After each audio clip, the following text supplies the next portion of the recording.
Pues era muy tranquila esta comunidad, pero ahora es un poco estresante con patrulla fronteriza.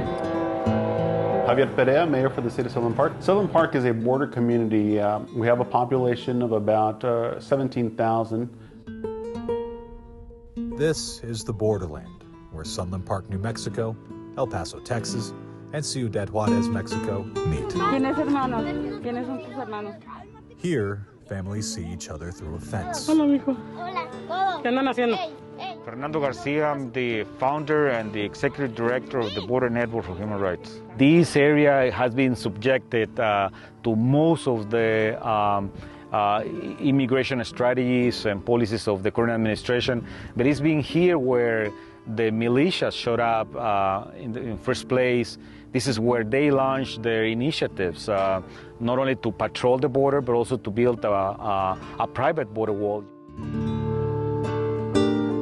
And it was right here, in the small town of Sunland Park, where one group decided to plant its message in the form of a private border wall to support President Donald Trump's immigration plan, and they raised $25 million in private donations. We were there as they started to build last June. Let's do it. I'm Foreman Mike. I'm here with We Build the Wall.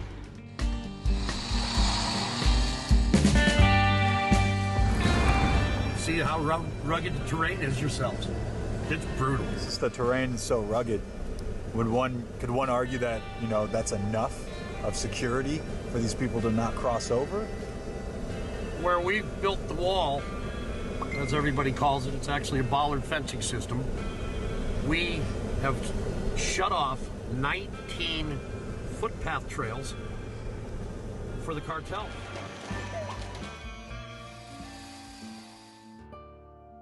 The organization is called We Build the Wall, an online crowdfunding campaign. I spoke to the man behind it, Brian Hoppough, at his home in Florida last year. Whether we're from there or not, that citizen wants that wall. My name is Brian Hoppough, and I'm known for building the wall on the southern border right now with private donations.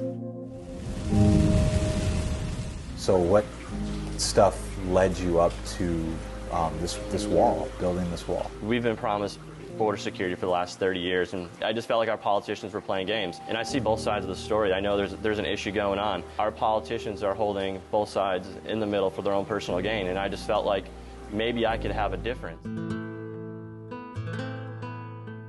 But in this community, the wall was not wanted, not by the mayor of Sunland Park, the Border Network of Human Rights, or the people living here. Años pasados, tiempo pasado, era un punto de donde se reunían las familias, tanto de México como de aquí, y ahí a veces podían verse de retirado, ¿verdad? Porque ahí había un cable que nos dividía.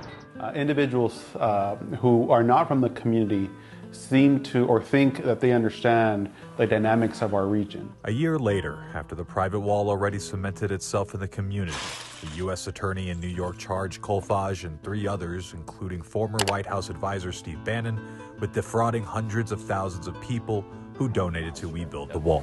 And how much did that cost to just buy that land? I can't release the owner doesn't want anyone knowing the cost. Okay. And then how much did it cost to build that portion of the wall? Between $6 to $8 million. And you guys raised how much?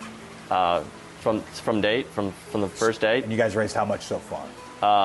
Almost $24 million now. This time, We Build the Wall denied my interview requests, and I wasn't allowed near the private wall. I just think that it's a little hypocritical that these are individuals who are pushing an idea of following the rules, following law, and being good Christians, but yet they purposely misled their supporters. Today, Sunland Park is spreading a message of building relationships rather than walls, and hopes this can change the way outsiders view the idea of a wall in their community. So they are saying that the immigrants are criminals. That's why they are building these walls. And however, they end up being the criminals at the end of the day. I'm Tomas Hoppough reporting.